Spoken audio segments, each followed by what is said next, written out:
The modern-day town of Cana is located very close to Nazareth, just about 5 miles or 8 kilometers away.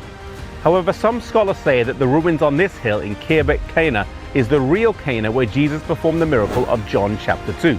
Either way, both locations are relatively close, and it's likely that Jesus, growing up in Nazareth, would have known some of the people in Cana. Shortly after his baptism in the River Jordan, Jesus was back in the region and there was a wedding taking place, and Jesus, his disciples, and his mother were invited to attend.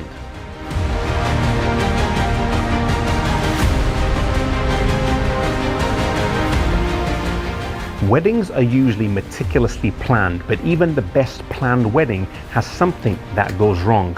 A relative shows up late, someone forgets their outfit, a musician can't make it, or the preacher is sick. Well, this wedding was no different. The Bible says that they ran out of wine. We believe this wasn't fermented alcoholic wine, but rather unfermented wine or grape juice. In the Bible, John the Baptist was forbidden to have wine or strong drink at birth, and in the Old Testament it calls wine a mocker, and those who are caught up by it are not wise. The Bible is a consistent book, and something that is forbidden in one area wouldn't be made by Jesus in another area.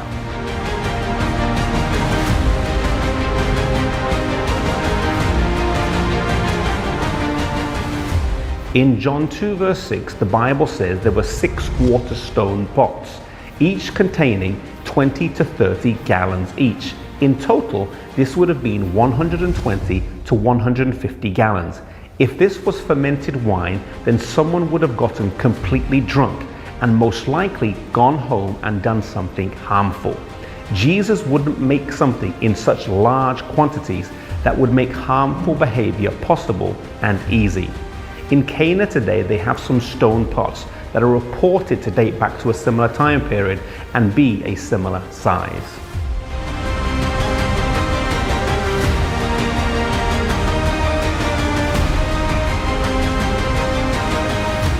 Then he told them to take some out of the pot, and as they drew the cup out, it wasn't water anymore, but it was rather pure, delicious grape juice. They gave some to the master of the house, and he commented that normally they start with the good and work their way to the not so good, but here they were towards the end of the feast and they had saved the best till last.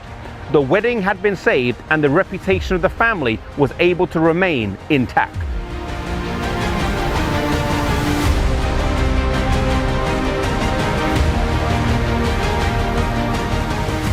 Here at this wedding, Jesus had mercy on this family, and his heart was touched by their relatively small problem in their hour of need.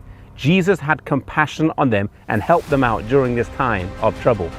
Jesus has a special place in his heart for weddings. His ministry begins with one. The Bible in Revelation ends with one. And in Genesis with Adam and Eve, it begins with one. Not all of Jesus' miracles were to raise someone from the dead or to heal them from sickness.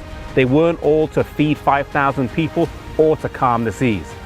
Here in this instance, that could be argued had relatively little bearing on the plan of salvation, Jesus helped out the family in their time of need. Jesus' heart is touched with our feelings, our stresses, and our worries. And you can know that whatever you're going through right now, whether it's something big or something small, you can cry out to Jesus and he will help you in your hour of need.